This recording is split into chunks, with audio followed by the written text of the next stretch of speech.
So it just got announced that AJ Bouye has been traded to the Denver Broncos, or he will be traded once he is eligible to be traded, just in a couple of weeks, to the Denver Broncos for a fourth round pick.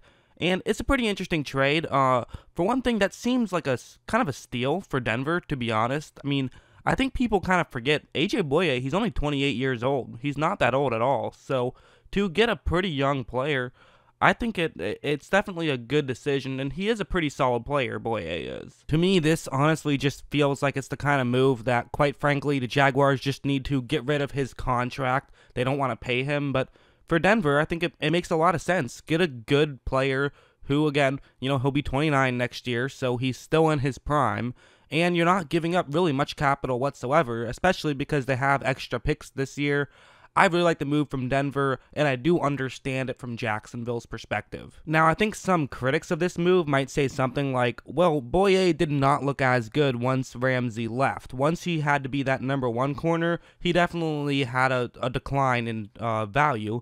And that is true. I mean, it just is. He's a much better number two corner than a number one corner. When he was going up against some of the NFL's best wide receivers, he at times got burned. He did. Like on this play, it's going to be a cover three zone. So he's the corner in the cover three zone. He's in charge of covering the bottom right corner.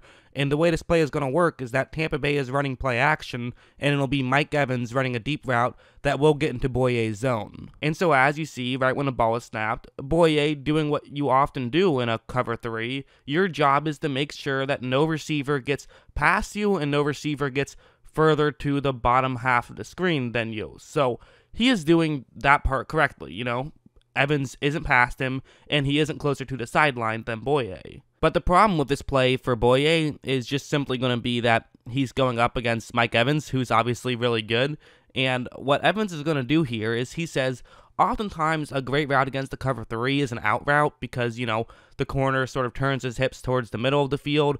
You run towards the sideline. It can force the corner to kind of have to look away for a second to turn their body and then try to get over and make a play. And so Evans is going to run over like that's what he's doing. He runs over like he's getting ready to turn there. And so Bouye kind of has no choice but to also turn in that direction to try to make a play. But then Evans is able to just go down the field. Bouye falls down. They actually called that pass interference, which was a very weak penalty in my opinion. Although, that would have been a touchdown had it not been an overthrow. So, kind of a weak penalty, but at the same time, Bouye got beat pretty badly. But also worth mentioning, I mean, that's just what Mike Evans does to people too, So it's like, yeah, maybe he can't go up against Mike Evans, but at the same time, not a lot of guys can, and he's still a very valuable corner to have. And when you saw him go up against lesser talent, he had a much better time, and he was doing much more than when he was going up against elite talent. Like this play is another perfect example. It's once again that cover three zone, and Julio Jones is going to run a quick curl route right over there, which is a great route against a cover three, because again, it's kind of similar to the out route mentality where Bouye is going to make sure he doesn't get beat deep, but then when Julio cuts a little bit in, there could be some space where he could make this catch. Like watch, right when the ball is snapped and right when Julio starts to move in, you look at Bouye and just look at how much space there is there. And the reason for this is because Bouye knows that if Julio Jones is running a go route, there is a very real chance he gets by him and is able to make this catch. If you think about like who is the best person maybe ever in terms of cover three corners, you look at Richard Sherman. What makes him so good at that is that he can break back into the ball so well, but Bouye isn't able to do it well enough on this play, largely because he just gave up so much space with Julio there. Still made a pretty decent play on the ball afterwards. He was able to make the tackle quickly, kind of tried to disrupt it, but again, it's Julio Jones. He beats a lot of guys. He beat Bouye just like Mike Evans did. So I think that's kind of partially why we saw Bouye have a lot more success when he was number two corner than a number one corner. I think it's why you saw him in 2017. He gave up a passer rating of 49.6. In 2018, it jumped up a bit to 79.7, but that's still very good. However, in 2019, he gave up a passer rating of 103.8, which sounds pretty bad, quite frankly, but at the same time, a huge part of that was because he was forced to be that number one corner, and I do like him better as a number two corner. Part of me does then wonder, does this mean they're going to get rid of Chris Harris, or are they going to try to keep him, have Chris Harris be the number one corner? To me, it probably says they're going to get rid of Harris, which I guess does mean that Bouye could still end up being that number one corner and at least being thrust into that role. But again, I mean, having a good number two, not great number one corner as your number one corner is still better than having a not great number two corner as your corner. And, Denver does have some guys who I like. Will Parks, I think, is a solid player. They have Devontae Harris, who at times has looked good. So, we'll have to wait and see. But at the same time, when Bouye does have a favorable matchup, he can really thrive. Like on this one, he's on an island right here, going up against A.J. Brown, too. So, no scrub whatsoever. Good player, not Mike Evans or Julio Jones, but still very good. He's going to run a curl route here, a route that can work against man coverage. But just look at how tight that Bouye is going to play this route. He creates the contact, but again, that's fine. Creating contact isn't the penalty. If you push a guy, that's a penalty, but just creating the contact and not letting him run through you, that's totally legal. Now, Mariota is still going to try to make this throw, so, not a big window already. Mariota is still going to try it.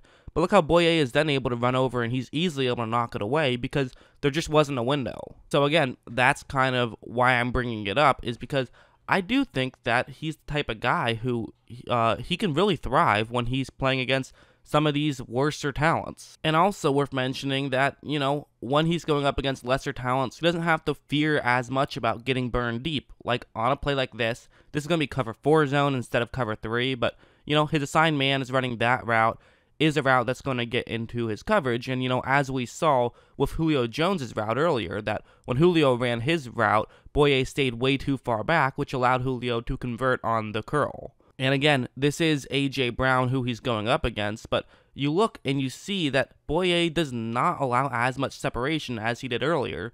And also worth mentioning that, it's only a slight difference. This play is much further down the field, and also it's Mariota instead of Matt Ryan. Obviously, Matt Ryan throws the ball a lot harder than Mariota does. He just has more natural arm talent. So because of this is now going to much more easily allow Bouye to run over and make a play. So pretty much as long as he's not going up against like a really good receiver, he's going to have a good time. And the 103 passer rating sounds bad on paper, but keep in mind that that's when he's going up against sometimes elite receivers. And when you're going up against a team's best receiver, the chances are the passer rating is going to be higher than just going up against a team's lesser receiver. That's why sometimes when you see the best passer ratings allowed by a cornerback, you're kind of every now and then like, really him? Well, he's good, but I didn't think he was great.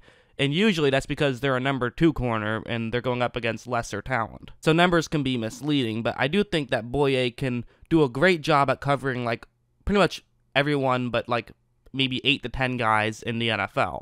Unfortunately, I think 2 of those guys are going to be in his division, in Tyreek Hill and Keenan Allen, who both he could have some trouble with. But anyways, one other thing I do want to bring up is he's a good tackling corner. And that matters in football. It really does. Like, take a look at this play, for example. What's going to happen is that, first things first, Houston is going to kind of try to fake as though it's going to be a run to the top half of the screen. They're going to send 2 players up to block in that direction, but it is not going to be a run in that direction. Instead, what they're going to do is have their center and their right guard double team that Jaguar right there. And of course, they will have their right tackle just straight up block the edge rusher. But also what they're going to do is just send a receiver out to block a linebacker, or actually I think it's a safety, but he's in the box right here, which means that really the next closest guy will be Bouye, who's all the way on the bottom half of the screen, but of course he's very far away. I mean, he's basically on the numbers right here, which is pretty far away, and also, he's a good 7-8 yards further down the field.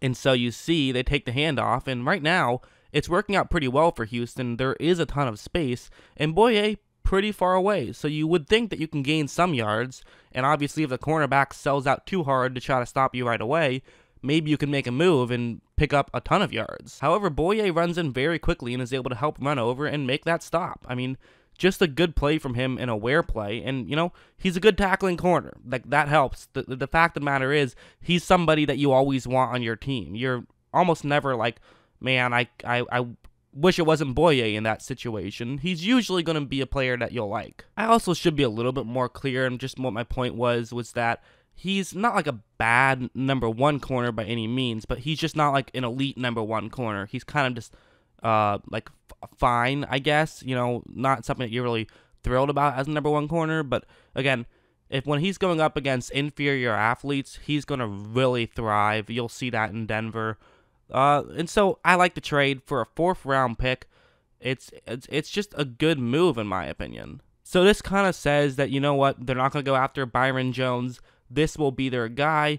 It makes sense to me. I like the move from Denver's perspective, and I don't hate it from Jacksonville's perspective. It's kind of one of those, it's not fun, but, you're getting some draft capital back, and you're getting some salary.